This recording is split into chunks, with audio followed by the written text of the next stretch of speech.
blah, blah, blah. I was like, it was adorable.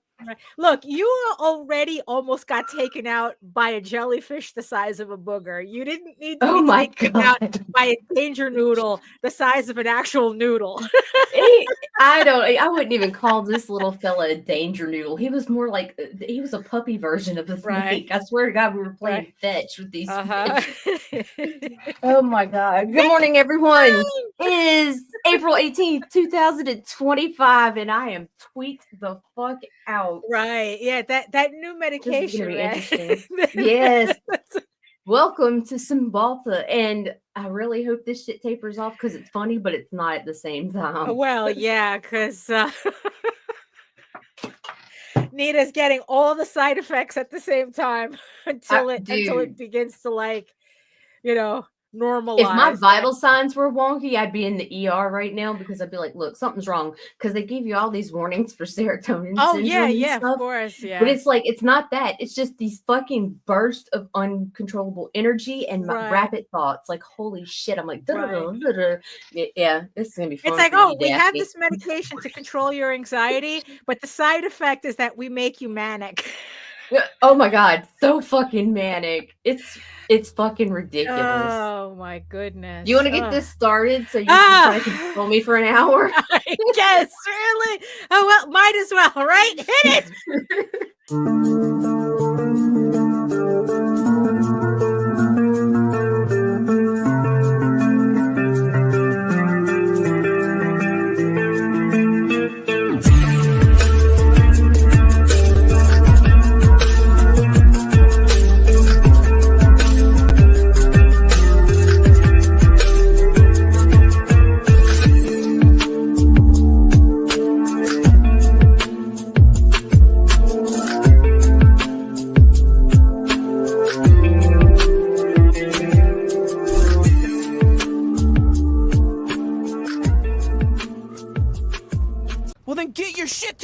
Get it all together and put it in a backpack. All your shit, so it's together. And if you gotta take it somewhere, take it somewhere, you know? Take it to the shit store and sell it. Or put it in a shit museum. I don't care what you do. You just gotta get it together. Get your shit together. I'm trying. That's the mood of the day. Jeez, dude. That fucking shit. Look, Lou. Lou. Maybe it's real. Really? Dude.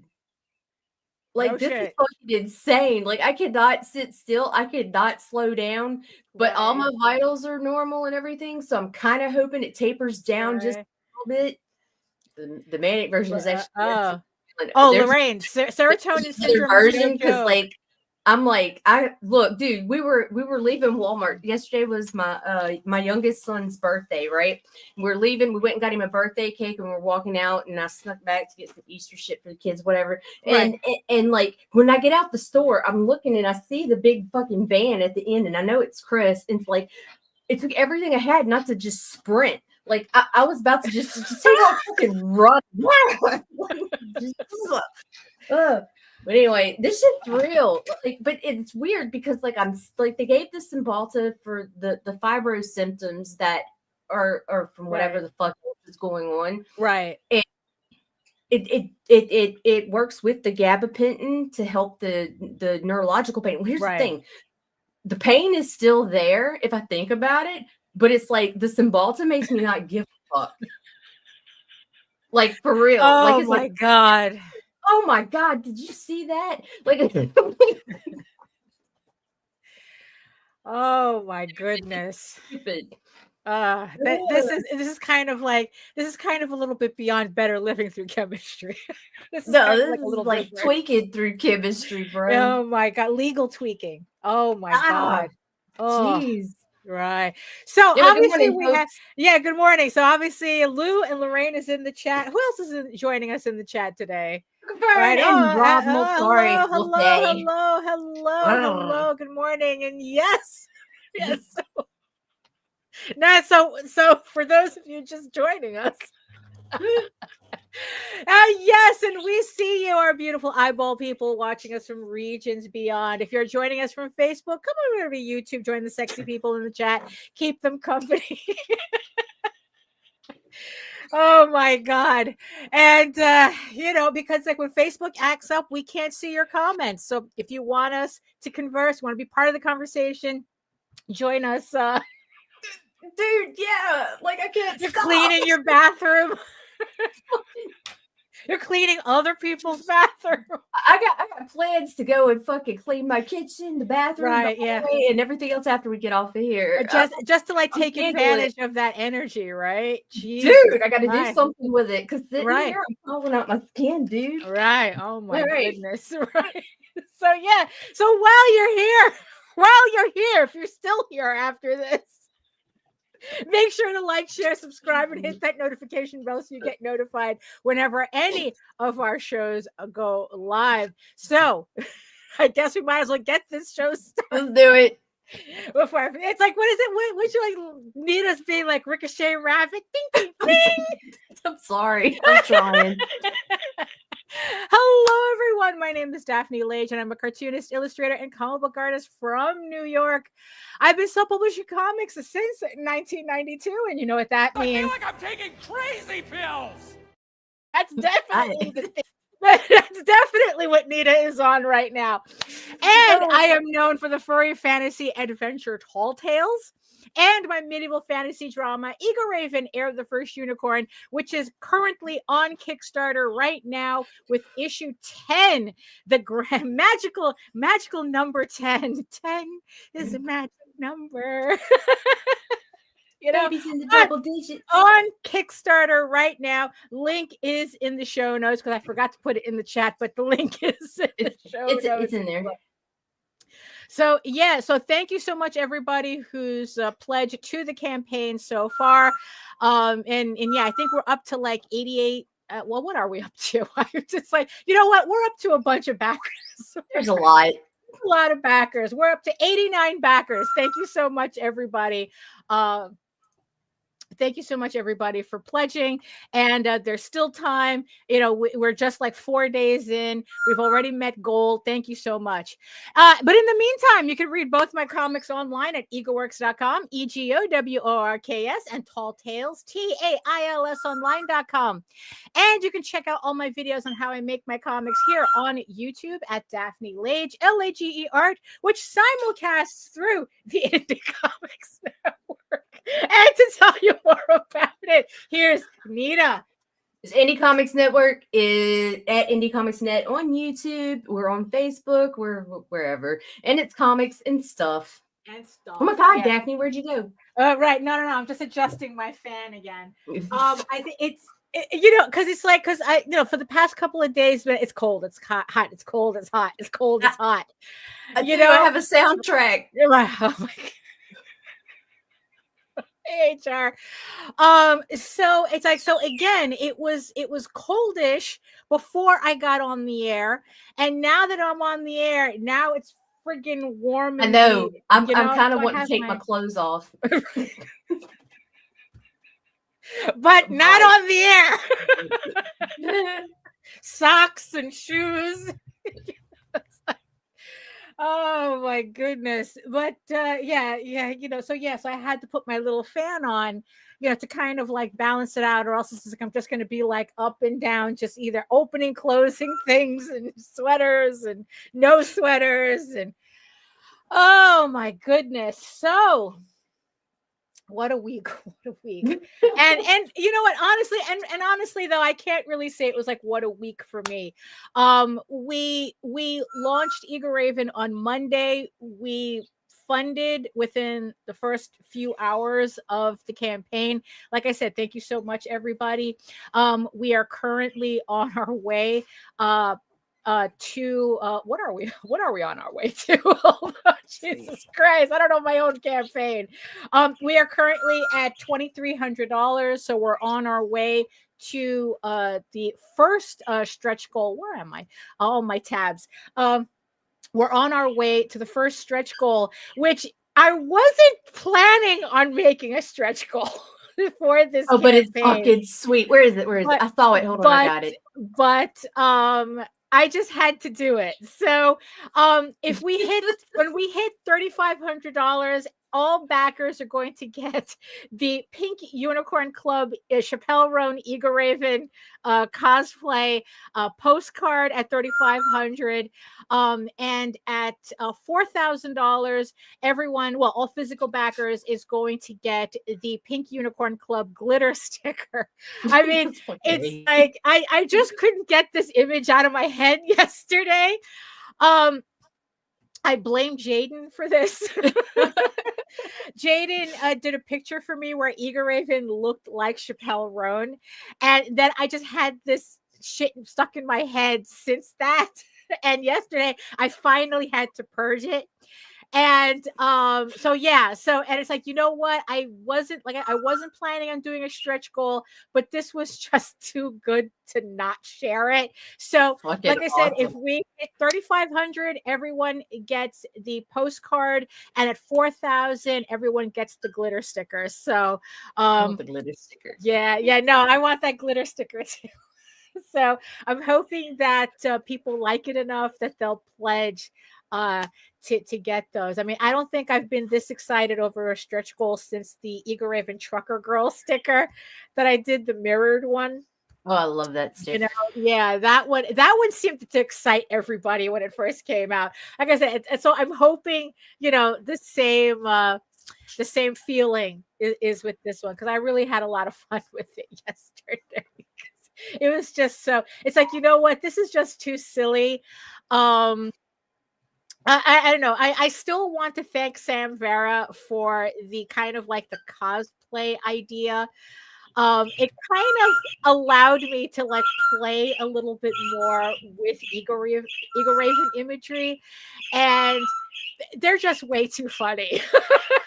they're just way too funny. So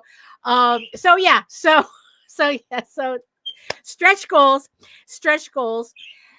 And so the campaign's doing very well. Again, thank you everybody for that. Also, I just said Dave Chappelle. Fuck your couch. Rick James. No, we are not doing Rick James. No, we're not doing a Rick James cosplay. I'll save that for Sam. Sam's duty. Sam duty can alien in my toilet. They can do the Rick James. Oh my goodness. So remember the numbers guy that we were talking about, I think was last week, or were we talking about that Monday too? I don't remember. I think it was last week. Yeah, last week, right? Where he was talking about, you know, like the not safe for work and the percentage of money that they raise as opposed to the safe for work campaigns. So yesterday he released, Jose had ended up reading this, but it seems that he released like 5 months worth of data so far. Right. And Jose told me this number, and I was like, holy shit. It's like, there's no hope for the rest of us. So in this 5 months, not safe for work campaigns made up only 16% of Kickstarter releases campaigns during this time. But get this, they made 50% of the money. On 16%. 16% of the books made 50%. But that should not surprise you at all. Well, it doesn't. I mean, it's like it. Of course, they're going to make the majority of the money. They have the higher end tiers, the different variants. I just know. I don't know. Just hearing actual. You see, that's part of it too, right? Because it's like just hearing the actual number percentage was like, oh my god, this is worse than I thought. Like when I was trying to look up the numbers, there were people insisting that not safe for work made up 50, 60, 70% of Kickstarter. And it's like, no, it's not true at all. It's not true at all. They make 70% of the money. But they're like actually a smaller percentage. Right. You know, and you see, and that's the thing too, because it's like just looking at my own campaign, right? So I don't have expensive tiers. I don't have anything actually expensive on the campaign at all. So it's like, yeah, how much I make on my campaign is directly correlated to what the most expensive thing on my campaign is, which isn't really that much, especially since it's like most of my buyers, they go for whatever the latest issue is, right? So I'm making this money $10 at a time, essentially. Well, $20 if you count shipping. Until Kickstarter kind of like separates the shipping cost from the number raised. And you see, and that's the thing too, right? Because that's also another update I would like them to see too. I would like Kickstarter to implement where it's like your shipping, it does not count towards your funding goal. That would, yeah. Because it's like, then I think that we would all get a more realistic sense of how our campaigns are doing. But even then, it's like, I don't know, like how difficult would it be to like, I don't know, because then I'm like going, oh, if I didn't count my shipping, then would I be at the number I'm at? Well, technically yes and no. I mean, it's a whole thing, right? Yeah. Yeah, it's a whole thing, right? I mean, I just think that would give like everyone a more realistic base as to what their campaigns are actually raising. But but the thing is, though, like there was a campaign that popped up, right? I guess kind of like proving this guy's point. So now, mind you, what he said in a previous article was that it's not that not safe for work books make more money per backer. He says that the difference between a backer on a not safe for work campaign and a safe for work campaign is about like a couple of dollars. It's like that they're really not spending that much money. It's just that not safe for work has a lot of backers. Like there's a lot more people willing to spend that average amount on a not safe for work campaign than to spend it on a safe for work campaign. Right. So, these people are already like an obviously targeted market, right? But also the thing is with not safe for work is that they also have they job the numbers with very expensive tiers. I mean, I saw a sketchbook campaign, Nita, 24 pages, already starts off at like $25, right? Right. But the guy has a tier. When I really started thinking about this last night, I was like going, this is insane. He has a level where this one sketchbook, you can get this, 33 variant covers. So it's like you're spending like around $500 for 33 covers, different covers of the same book. Right. So this is how this guy ended up with 150 backers, but he's at 15 grand. Right. Because they're buying, he has 2 or 3 people bought that tier. Covers. Yeah. Right. He has all these different, he has obviously 33 variant covers available on the campaign. So it's like people are buying, like, and then it's like I was explaining this to Jose and I'm like, how it's like we all laughed and laughed and laughed at those stupid white women buying the pink Stanley Cup. You stupid bitches, standing online for something stupid, spending $50 for a Stanley Cup, and then it's like you go on TikTok and you have these women that have like 100 and something different variations of a fucking cup, right? Right. What's the difference with having 33 variations of the same sketch cover? I mean, because it's like you've just bought 33 you just bought 33 copies of the same book, but the difference is that, well, here's the closed cover, and then it's like this is the variant with one tit out, and then it's like this is the other variant where it's like you don't see her tits, but her snatch is out there. It's like, oh, then this is the nude cover, and then this is the nude cover with the blue towel in the background. Right. I mean, it's like holy shit, people are insane. Right. Because it's like, I'm not But it's not insane because guess what? It fucking sells, and that's the business. No, you see, but I'm not saying it doesn't sell. I'm saying that logically it's insane. It's fucking wild. But that, that someone would buy 33 Stanley Cups, 33 sketchbooks. I see it all the time. But they're just different colors. They just have different Photoshop layers shut off. Oh, hey. But here's the thing, though. So this whole thought process, though, it brought me back to tariffs, the whole thing about the tariffs, right? Again, not getting into anything political about the tariffs. I'm just going to talk about the tariffs as they are. And I watched a video where they were explaining, like why this was causing the chaos that it was causing, even though technically the United States makes up a small percentage of the global economy. Like there was an interview with, I guess, like, I don't know what they have in China, prime minister or something. I don't know what they have there. But he was saying, the United States is like 15% of our economy. And the woman interviewing him was like, oh, but you're going to lose the United States. That's 15%, right?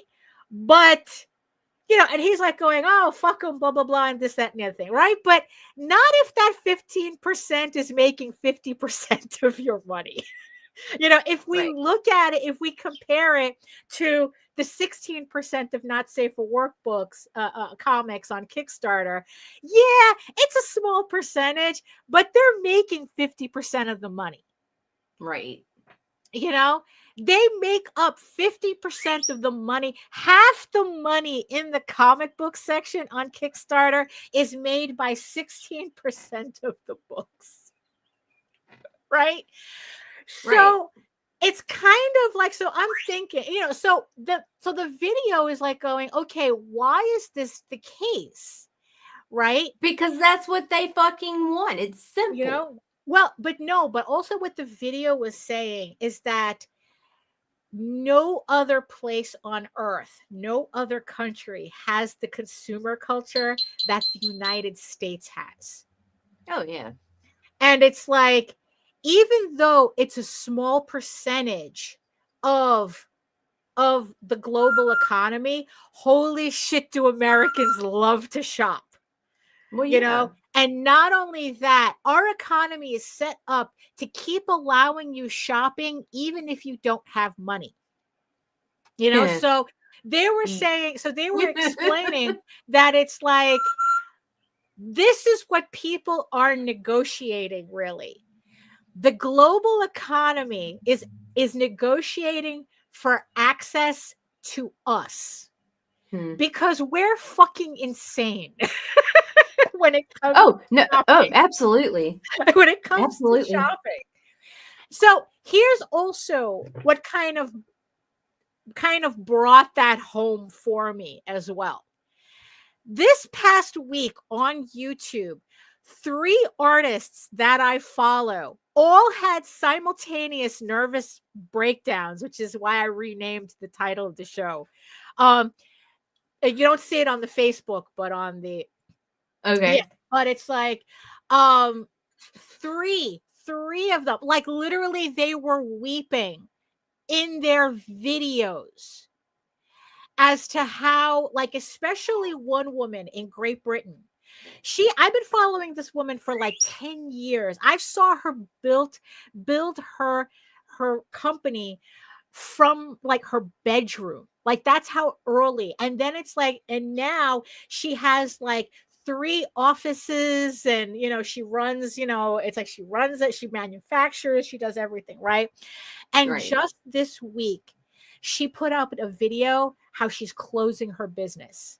Well, she's closing her business as we know it, as she's built it. She's getting rid of her offices. She's going to get rid of all her, she's getting rid of all her manufactured items. She's selling all her equipment. because she says that between GDPR, which I had forgotten about, the whole thing where if you want to sell into the European Union, you had to account for the manufacturer, how your items were manufactured, and you have to have like safety documentations. It's a whole complicated thing, and pretty much you have to go through a broker. You have to pay a broker to then consolidate all of that paperwork. So if anything gets recalled at any step of the line, they have I mean, it's really ridiculously complicated, and depending on the company, ridiculously expensive. Right. Between that and then between the tariffs, she's like saying, I can't handle this. My company, my business cannot handle this. I keep having to make more and more money, but my take home is less and less because the payouts keep getting larger and larger. Right. She was saying that she has to make like 8,000 sterling, or she has to make 8,000 pounds a month just to keep the lights on with what she has. Fuck. And it's like, and the tariffs thing was like the last straw for her. She says, but here's where my previous thing came in, right? It's because because of the tariffs, she loses access to the American market. Which is the majority of her consumers. Right, which is the majority of who she sells to. And it's the same thing with these other people that I was watching too. Because of the tariffs, they lost access to the American market, to their market in the United States, which is a majority of where they make their money. And it's like, and it's really funny because I think, and because of GDPR, she can't really build her business in the European Union either. Right. Right. Which means that all she has is the English market, which I guess is not enough to sustain her company. To do business in her own country is not enough. Right. And it's the same thing with it was kind of similar with the other ones, although there were some slightly different things too with the other ones, because it's like this other woman was complaining about how she used to hand make all her stuff, and because of that, her stuff was very limited. Was limited edition, just because she could only make as much as she could make, right? Right. And she had people constantly bitching to her because, again, American consumers are weird. Right. That it's like that her stuff should not be limited. That how dare she limit her products because they can't get it. And then at the same time bitching about, because she's doing a handmade item, we're talking about she charges $80 for a keychain because the shit's handmade. Right. And they're bitching. It's like, one, how dare you make it limited? And two, double how dare you costing your item costing so much. Oh my gosh. So again, she was all weeping and shit, and it's like that she can't handle that, that constant pressure, right? And it goes back to a thing that I know I mentioned on the show before, how it's like we live in this hellscape where people expect industrialized prices. Well, industrialized outcomes. Right. In terms of volume and pricing, but from individual effort. Right. Like, nah, it doesn't happen that way. Yeah, right. It doesn't happen that way. It doesn't. I mean, and because it's like this, I had originally read that phrase in relationship to comics, where the average person like expects individual creators, even like some indie comic publishers, they expect to compete with Marvel and DC, but putting all that effort on an individual creator, as opposed to having the teams that mainstream companies have. They have an entire company full of people to delegate different aspects of the business, but instead you have these bullshit 3 guys in a basement who want you to function like you're Marvel. They want you to put out a monthly book or a bi-monthly book, but you have to do it all yourself. And by the way, you have to research the printing. And by the way, you're the one that has to do all the marketing. And by the way, you have to do this. You have to put together your team. You're the one that has to put my name on it. Right. And then they get to put their name on it, right? Take a percentage of the sales, but it's on your back, you know? Like, so, but the thing is though, it's like I was like seeing like how that was like kind of like that, oh my God, like this is everything. You know, you have, you know, you have, and then it's like we internalize that too, because this was something also that the woman from Great Britain, that she had realized, you know, that it's like that her, you know, like she had wanted to do all these products and manufacturing and the plush animals and what was she's doing, right? But she just couldn't keep up with it. You know, she couldn't keep up with it financially. She couldn't keep up with the demand. And the thing is, though, is that none of these artists were interested in running a company that competes on a global scale. They just wanted to monetize their hobby enough to take care of themselves and their family. Right. You know? So, you know, the fact that there were people in the comments go, oh, well, if you did this and you do that, and what if you delegated? What if you hired people? And right. The whole point is that while this woman is saying, I don't want to hire people. Yeah. I don't want to become a company with a capital C. I don't want to do that. You know, it's like all I wanted to do was create something with my work that could just sustain me and my family. Nobody wants all that stress. Right, exactly. But it's like, but again, it's like, exactly, Lou, we have limits, you know, but again, she has people in her chat going, oh, but you could do this, but what if you did that? And it's like, oh, you know, like, but I don't want to. Right, exactly. And that was also kind of like another thing that it's like what makes the American marketplace unique in the global marketplace is the fact that we kind of like collectively are unable to engage without consumerism, without consuming something. I cannot enjoy this artist unless I'm buying something from them. You know, which technically is what we're trying to do here, right? It's like we're trying to do with Kickstarter and everything. It's like we want people to engage with us on a financial level, right? But there comes a point where that becomes unfeasible. Start with a large one. Exactly. You know, and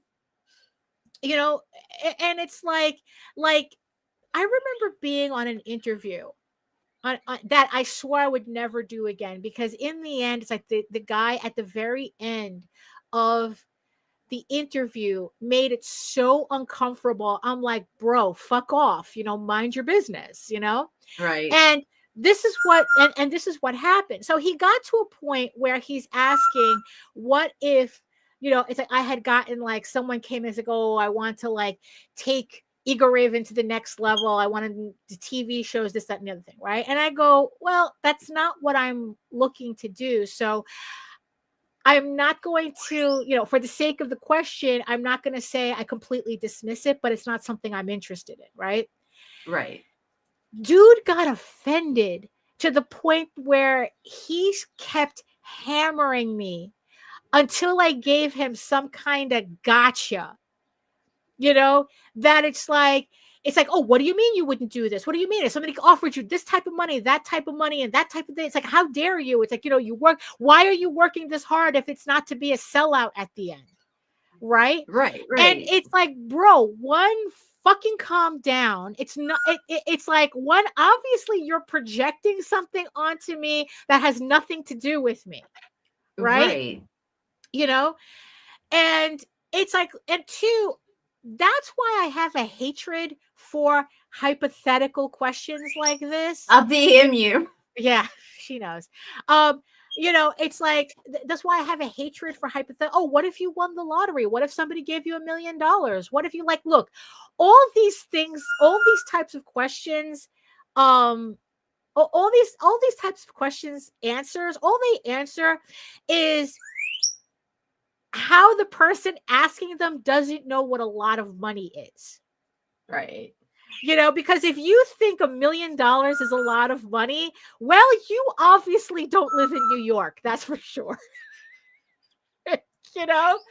I mean, and it's just kind of really, and the whole thing was just kind of stupid, where it's like he couldn't understand the idea of me not being interested in running an empire based on my IP.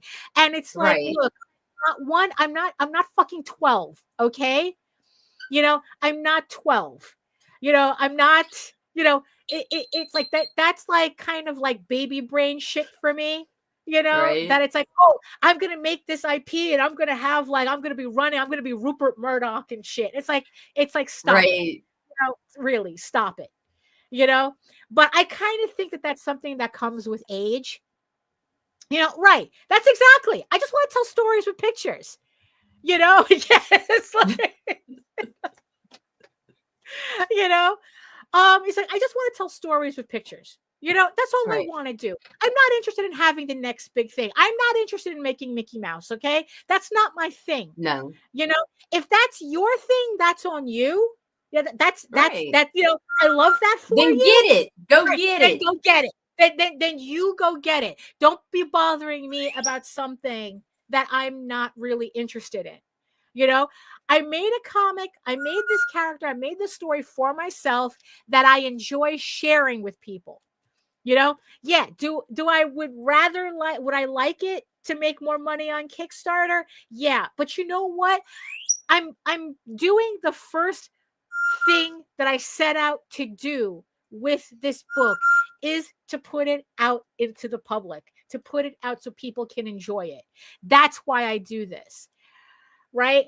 So it kind of, so when I was watching these women, like I said, just completely losing their shit over everything going on and how they can't handle the pressure anymore, and that they're not interested in running a fucking conglomerate, that they just wanted to do something to support their families, But the more they engaged, especially with the American audience, the more there was this pressure to perform. Oh, it's like, and mind you, this is a woman who said that she made £250,000 last year. Not too shabby, right? But she says, it's like all she could think about was, well, how do I get it to $500,000? How do I get it to this? And then it's like, she's like going, wait a minute, I can't fucking do that. Right. And then it took her a trip. Yeah, exactly. And you see, and that's the thing, because it's like she knew getting it, all these people knew that getting it to a certain point meant they had to let it go. And that's not what they wanted. That's not what they want to do with that.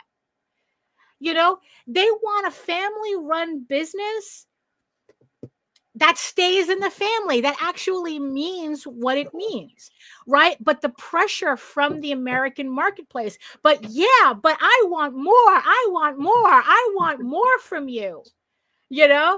It's like, calm down, Veruca. Fuck. Yeah, no, for real. It's like, look, the people in their comment sections got fucking weird over this shit. Fact.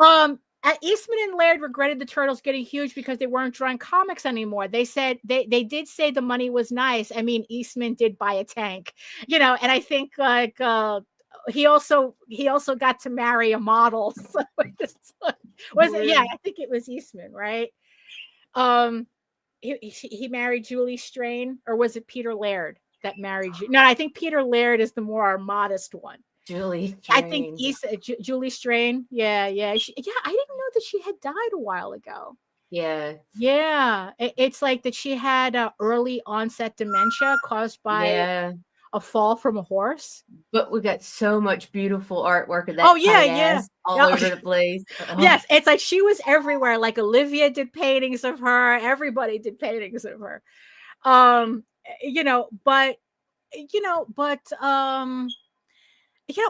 people got fucking weird. Like I said, it's like it was like this whole thing where it's like they could, actually the chocolate river is that with coincidentally, right? I mean, it's just very strange, and it's like holy shit, like it's like, and it's this weirdness that's kind of fueling everything going on, right? It's like, so it's like, so when the guy is talking about, and by the way, shout out, I forgot his name, Kevin Laporte, shout out to him. He shouted out Eager Raven on one of his newsletters because he liked, because I made the top 5 of his favorite campaigns launching in a certain period. So he said my artwork was colorful and bombastic. So thank you so much for that. So thank you. So it's like, so I mean, so when he's saying that 16% of the books on comics Kickstarter is making 50% of the money. And even then, I think that if he shrank it down further, I think that if you look at who's making a bulk of that money, like the percentages are about the same in the inside of that 16%, where in that 16%, maybe like 3 or 4 people are making more than 50 to maybe, if, because I know that when Polito was around, like in that, he was making like fucking 80% of the money. No, I lie. He was making around like 45 to 50% of the money in just that segment. And that was just Polito. I'll take it. I'm fine with it. He said I had a cartoony, bombastic style. And I go, you know what? Fuck yeah. I like my style. I like the way the book looks. So yeah. So it's like, so yeah, we have people buying 33 copies of the same sketchbook because each one has a slightly different cover. And then it's like, we're sitting here wondering like assholes, what are we doing wrong? And honestly, I don't think we're doing anything wrong, really. Because it's like, look, when I did Medieval Unicorn Viking Slut, I think I counted a total of 80 variant covers on that campaign. Looking back, the whole campaign was a learning experience anyway. And it's like, and looking back and knowing what I know now, it's like I would have narrowed the amount of sketch covers down, but I would have made the variants more expensive by doing like metal covers and more like really, really specialty covers, especially the metal covers. Because Jose's learning that lesson too. Like, he puts up metal covers for like $200 or something, and right off the bat, there's somebody buying them the second they become available. So it's like, so it's like, so on one hand, it's like, yeah, I would have done that differently, because honestly, for a split second, I was thinking of making that Eager Raven Chappelle, the Pink Unicorn Club image, a metal cover, but they didn't have pink metal. I would have done it if they had pink metal, or like kind of like a rose gold metal cover, but they didn't, and I figured it's like, you know what, I'm not going to bother. Let me not go overboard, with that, Right. So in the end, it's why I figured, the postcard and the sticker, it's like, okay, that's a good, because like in the end, it's like, we're not talking, I mean, there just comes a point where these people are not collectors. they're hoarders. And I don't know if I want to cater my product to an addiction. You know, I don't know if I want to do that. You know what I mean? I mean, there's just kind of like when I was like really, really thinking about that yesterday, I'm like going, it's like, you know what? I'm where I'm at because that's where I'm at. You know, are there ways to job a campaign? Absolutely. Medieval Unicorn Viking Slut, because I love the title so much. I mean, I almost it was like what? I made like 8.4, I think, on that campaign. It was a lot. Yeah, it was a lot, right? I mean, I had a lot more, you know, and I had like the highest amount of backers. I think like 244 backers on there, you know, but most of them never came back. You know, my when I put out a regular issue, it went back to the usual amount of backers that I have. Like none of those people stayed. And it's like, I know that some of these guys who do these types of campaigns, they say they don't give a shit as long as they have your money. They don't care if they never see you again. Right. You know? But it's like, no, I want you to come back. I want you to be there for the rest of the story. You know, I want you to enjoy these characters.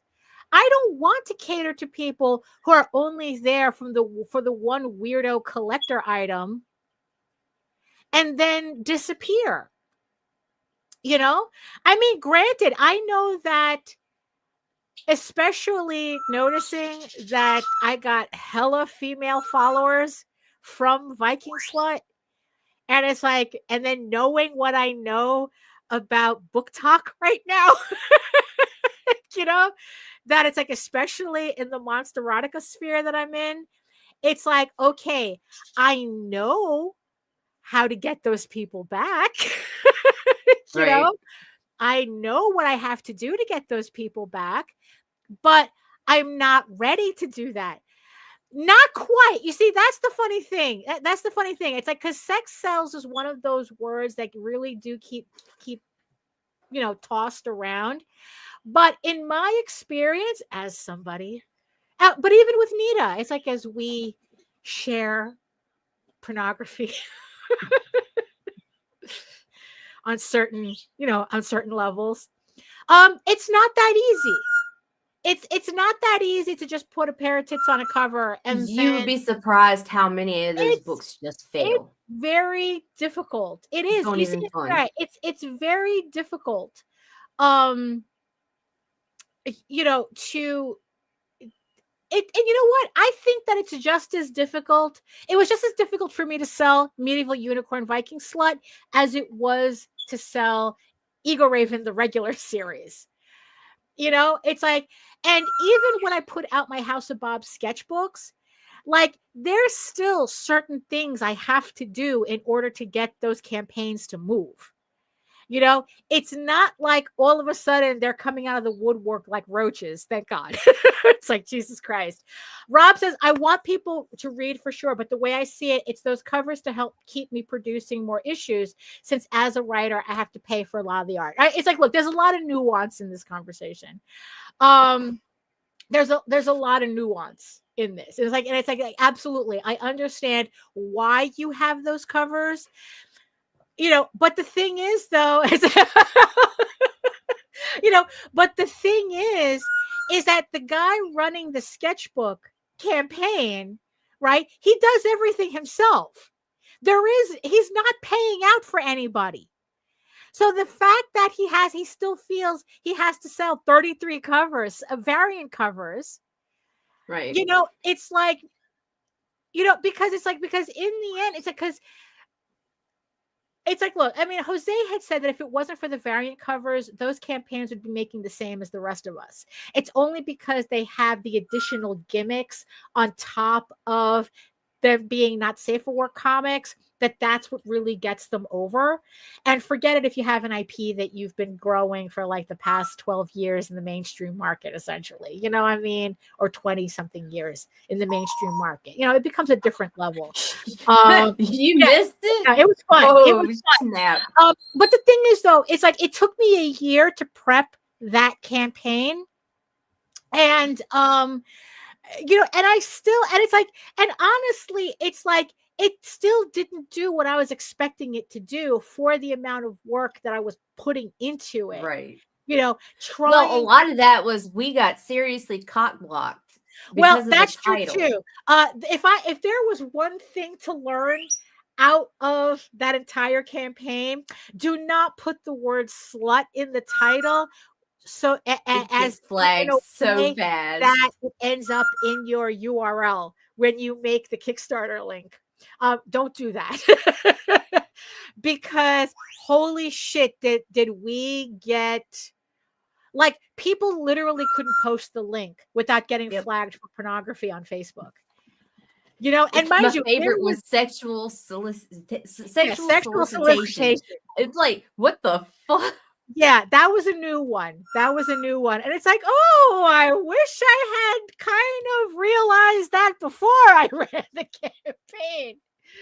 You know, it was great. We had a lot of fun with that experiment. I do not regret one thing on that project. Well, except for the URL, the title. But like as a project as a whole, I do not regret one thing of that. And you know, but the thing is, but it just goes to show you that just because you literally do a pornographic book doesn't make it easier to say something like that. You know what? I think it was a fun project. It really was. The book is fun. You know, it's like, you know, I thought that they were fun books to do. You know, that's you know, but yeah, it's like, so sex sells up until a certain point. You know, that's you know, they didn't tell us why. That's what we had to figure out on our own. And by making the redirects, I learned that if I used the reference link that did not have the title at the end of it to connect it to the tiny URL, it would share the campaign and it wouldn't get flagged. But if we use the full link in the tiny URL for the you know, when we had to camouflage that link so much. It was, you know, but still though, it would and still even get then flagged. You still risked it if somebody fucking flagged it. It was right, like, yeah. So it was rough. It was rough. You know, no. I literally think that one mostly sold because of YouTube. Because of YouTube and maybe Instagram. Right. Like, because we weren't getting shit on Facebook. Yeah. No, it was rough. It was, you know, so yeah. So to say that it was it's just easy, it's like, no, it's not. You know, and you can't buy advertising for it either. I mean, it's like, you know, but also at the same time too, it's like, it's not like I was making a comic that kind of like catered specifically to the people who collect those types of comics. Well, because there's a certain aesthetic that they also, you know, kind of like that. They like 90s comics, but porno, you know, like what if, you know, Image put out porno comics type of thing, you know, it's like that's kind of what they like collecting. And I wasn't doing that type of book. What was my point? Yeah, the people are fucking weird. And like, yeah, and it's like, and in the end, it's like, oh yeah. Like, so if I wanted to get those people back from Medieval Unicorn Viking, who supported Medieval Unicorn Viking Slut, and I never saw them again, I know exactly what I have to do. And I do have a story for that. I do have an outline for a story that kind of hits all these certain beats that the audience that I ended up attracting like. So, but like I said, I'm not ready to do that. I'm not in the mood to do that. I'd rather finish once I finish the main series, then we can go back to that. But it's like to create a project for the sake of creating a project because that's the only way you know how to make money. That's not my bag, you know? And it's and like I said, it's like to create product in a way that caters to an addiction, not really it's like you're not really catering to collectors, you're catering to addicts. Right. And yeah, I kind of feel ooky about that. You know? I mean, oh, it's like, Nita, do you have any advice on how to market comics on Facebook efficiently with a solid enough ROI? I've been playing around with it, but you won't like it. It's like, yes, because well, here's the thing. It involves doubling down on work, and it's a lot of fucking work because the best thing you can do for yourself in Facebook is go to those comics groups because there are some fans in those groups, but also most of those groups are fucking creators. So now you have to go out and find the fans. The way you do that is you join Facebook, and you can't do it in the middle of your fucking campaign. This is something you got to start working on. And build. You go join genre groups. You go find like I'm in a lot of fantasy and horror groups and communicate with people in there because that's my target audience is fantasy fans and horror fans. And you've got to get heavily involved in those groups and share there, and not just your fucking comic. You share your comic when your comic's out, but you engage with and get to know these people. And some of those groups have actually gotten way more traction and way more new backers than any of the comics groups you could post in. Yeah. I mean, you know, yeah, because I think that. But it involves becoming a member of that community. Yeah. It's like that's the thing. It's not just about buying. Although I think the types of books that Odin does, I think that Facebook ads would probably work for him. Yeah, Facebook ads might help you a lot if you got in there and you targeted your audience. Yeah, I like think that you really were very specific in how you like pin them. I think that you would probably do well on paid ads. But I would do it from your Michael Odin account, not your publishing account, or whichever account you don't use for your regular engagement. Right. Because Facebook, once you run ads, they want you to run ads all the fucking time. And then they'll for you to maintain the engagement, and you need to be seen. Yeah. Oh, that is just like, but I think that the Facebook ads, because they did not work. Facebook ads did not work for me at all. Because the ironic thing is that people would even though, look, it's like I list Eagle Raven as mature, not because it's pornographic, you know, but because, you know, it's like, this is not really a story for little kids. I don't want people giving this book to kids, you know, because it is right now, it's incredibly violent. And it has a lot of disturbing imagery in it. And it's like, it's sexy too. Well, yeah, and it gets sexy too. But there's nothing inherently not sexually graphic in it. But every time I ran an ad, assholes would come out of the woodwork accusing it of being hentai. And I go, well, one, you missed that book. But two, that's not this one. You know? Right. And there just came a point where it's like the ads weren't doing anything for me, because it's like, then it was like attracting people who didn't even have any comics on their feeds or anything, but they all had the time to talk shit about my book. So that's why I don't run Facebook ads anymore. But I think for Odin, I think it would work for him. Because, it's like, Miranda. Hey. You know, but I think the Facebook ads would work for him, though. Yeah, they would work for his books. Right. I believe they would. Right. Yeah. Because they did really well for Rob too. Right. Yeah. You know, like I saw, like I was following, and I took the URL that Rob was using for the for Nightwolf Yeah. I think it was 9. It wasn't 10. It wasn't the last one. Right. Anyway, off the ads he was running, and I clicked it into one of my URLs to follow it. Right. And the group fucking blew up. Right. Got good movement on the Lone Wolf Comics business page too. Yeah. So yeah, Right. I think that it just depends. Right. But yeah, I think there was one final point I wanted to make, but I completely forgot it. But I guess the moral, yeah, I think, but I guess like the moral of the story is like, like in the end, it's like, I just want to do the comics that I want to do. And it's like, and it's like, because it's in my StreamYard. I'm not on YouTube watching the comment section. And it's like, and I think that most creators, like, we want our stuff to grow in a way that supports us and our families. Oh yeah. Oh, that's what I wanted to. Speaking of La Blue Girl. Speaking of La Blue Girl. Hold on. But it's not La Blue Girl, right? I wanted to bring this up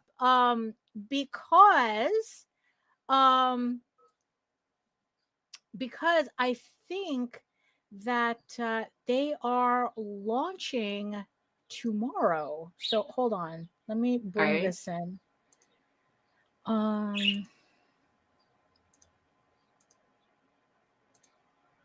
Where am I? There we go. So remember how years and years and years ago I talked about working on I worked on La Blue Girl, worked on Demon Beast Invasion, and one of the other books that me, Jose, and Matthew also worked on is Tenchi Muyo.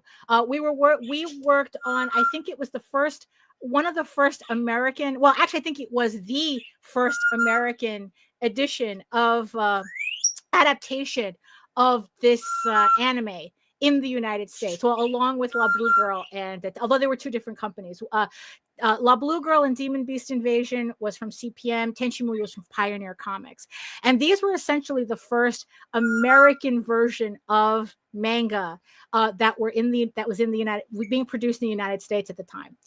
So Tenchi Muyo, it was a 6-issue limited series that we did. I think it was back in like 90 something. I don't even remember, like 97, 98. No, it had to have been more than that, I think. Well, it was around there. It was around there. And we were contacted by the people. Right, it's JD. Yes, so JD, yes. I can't call him JD. I don't know. It's like, it's weird. I struggle now too sometimes, but it's like, right. So we ended up getting in contact with these guys who ended up with the rights to the American version of Tenchi. They got the rights from, because I guess like Pioneer Comics closed. Pioneer doesn't do comics anymore. It reverted back to whoever the creator, and these guys were able to get the rights to that Pioneer version that we worked on. And they are producing an omnibus edition of the work that we did. So JD wrote it, Jose wrote it, Matthew drew it. That's who also did Dreamweavers as well. They also worked on Dreamweavers together, and I lettered it. I did the lettering on this book. So technically I have just as much a right to a credit on this book, which, so they're launching it tomorrow, I think. Let me see. I'm just going to go ahead and just play the video, because it's like, this isn't really something that we show a lot on our show. But because I'm involved, we're all involved. Me and it's our show. Fuck you. Yeah, exactly. Like, so it's our house. Fuck you. Right. So I just want to make sure we do what we want. Right. Hold on. I just want to make sure that hold on. Make sure you did the audio, Ron. Hello there, Tenchi fans.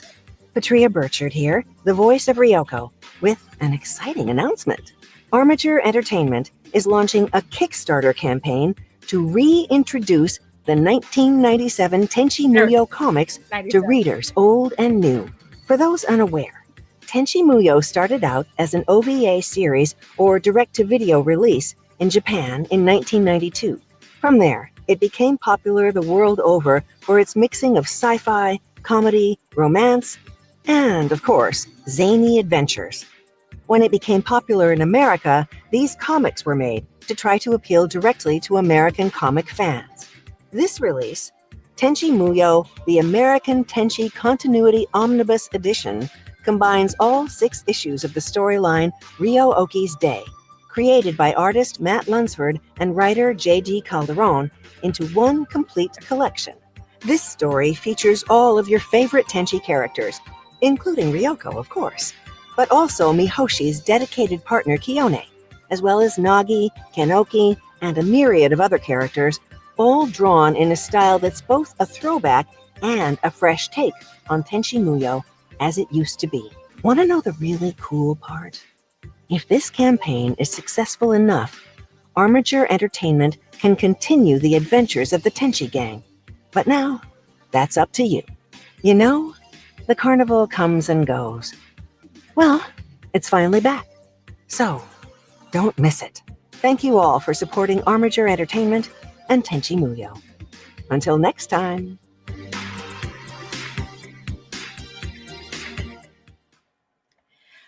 So yeah. Hell yeah. We have, so thank you to the 471 followers on this campaign. I think, so like I said, I think it's supposed to go live tomorrow. Those comics go for like $200 on eBay. Yeah. I mean, it's like I don't even have not asking price. That's people buying. Yeah, that's people buying. It's like I don't even have copies. It's like, forget it. It's like the La Blue girls are even crazier. But those are stupid, huh? Yeah, but yeah, so I just figure, I just add, just end the show telling you about Tenchi Muyo, and it's like, and time really is a flat circle. What's old is new again. And I hope that if you're a fan of Tenchi Muyo and you remember this series, we've literally had people, oh my God, we literally had a kid come up to us at a convention, right? So he's looking through this box, and Jose had a couple of copies of Tenchi in there that he was selling. And the kid goes, Tenchi Muyo, my grandfather used to read this. Oh my God. Oh, wow. It's like we just crumbled to dust. It's like, oh, holy shit. But yeah, so if you remember Tenchi, you remember this series, and you're on Kickstarter. Guess what? We're on Kickstarter too. So Nita's gonna be putting that link in the show notes. The chat. It's in the chat. I'll put it in the show notes. Yeah. So I just thought we'd talk about it before, and yeah.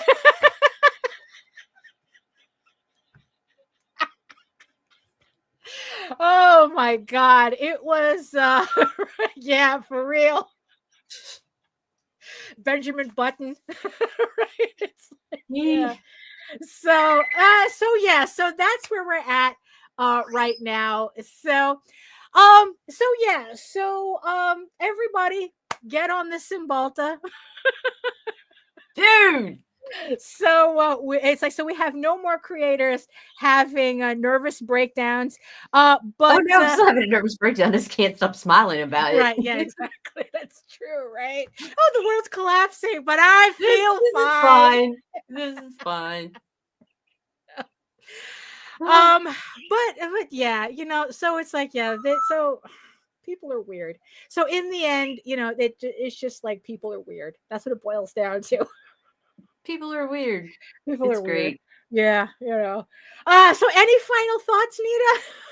Check out, speaking of porn, You like titty books? You like titty covers? Cause You Cuties is fucking live on Kickstarter. It's almost up, and we got let's see, There Be Shadows issue 3. We got a link to Snowpaw in there. That's coming up soon. Really? Hit the links. Hit the links. Yeah. Oh, so there we go. Yeah. So I would like to thank everybody who joined us in the chat today. You guys rock. Sorry. And thank you so much to all of our beautiful eyeball people listening to us from regions beyond, because, we know you're shy and you listen to us in the background, and today might not have been the episode you wanted to crank up very loud. I thought it was great. Yeah. Yes, exactly. It's like the world's on fire. Buy my comics. Check out my Kickstarter. You can't make this shit up. I swear to God. So if you want to learn more about me and my artwork and everything else that I do, including upcoming campaigns, or the campaign that I have live now, you can head on over to my main portfolio site at egoworks.com, EGOWORKS. You can find links to all of my galleries and social media sites, but I mostly post to Facebook if you're interested in seeing sketches and current work in progress updates. And you can also check me out on YouTube as well for my archive of 600 plus videos and my semi-weekly art live streams Wednesdays at 4 p.m. Eastern. I didn't get a chance to do one this week, but I'll definitely have one next week, because we still got work to do. No rest for the wicked. Might as well do it with the chat, yammering in my ear and and just having fun that way. So yeah, so check out my YouTube channel at Daphne Lage, Lage art. Also, you can check out Ego Raven. You can read Ego Raven for free, uploading every day, Monday through Friday. But if you prefer your fantasy to be more of a furry Lord of the Rings adventure, you can follow the link over to Tall Tales. That's TAILSonline.com. And not only can you read the first 20 issues of Tall Tales for free, but you can catch up on the latest story arc, Tears in the Mother, which is also currently uploading Monday through Friday. But if you prefer an easier way to read Ego Raven and Tall Tales, they're both on Webtoon. Ego Raven updates every Tuesday on Webtoon. Tall Tales updates every Thursday. They are both in their 5th issue right now, so you can catch, read up on the 2 books and then head on over to the campaign.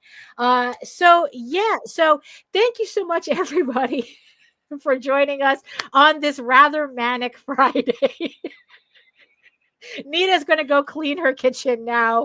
I'm crawling in my skin again. Luckily I cleaned my kitchen the other day after I finished. Oh, right. And I forgot one last thing. If you are just checking the campaign, the book is finished. The book is complete. It is at the printers. This is just my rough proof that I made just to check it over, catch any mistakes, which I did fix, and then fix the file so I could send it. So if you are concerned about whether you're going to get your book after the campaign ends, the answer is yes, you are. The second the campaign ends, I send the file to the printer, and within like three weeks after the campaign closes, I should be shipping out the books to everybody. So also remember the stretch goals that I have up on the the campaign. If we reach 3,500, you get the postcard. Everyone gets a postcard, and at 4,000, everyone gets all physical backers will get the glitter Pink Unicorn Club sticker. I swear to God, I love the way these came out. So I hope everybody likes them enough to support the campaign to get them. So thank you so much. So that's it for us. Thank you so much. Everybody have a great weekend. Everybody wish Nita a clean house after this is all done. And in the words of the ancients, eat your food, moisturize, mind your business, and do the work. Because when you actually do the work, you never have to fake any of your accomplishments. Thank you so much again, and we'll see you next time. Toodaloo. Fuck you, fuck you, fuck you. You're cool. And fuck you, I'm out. Mm.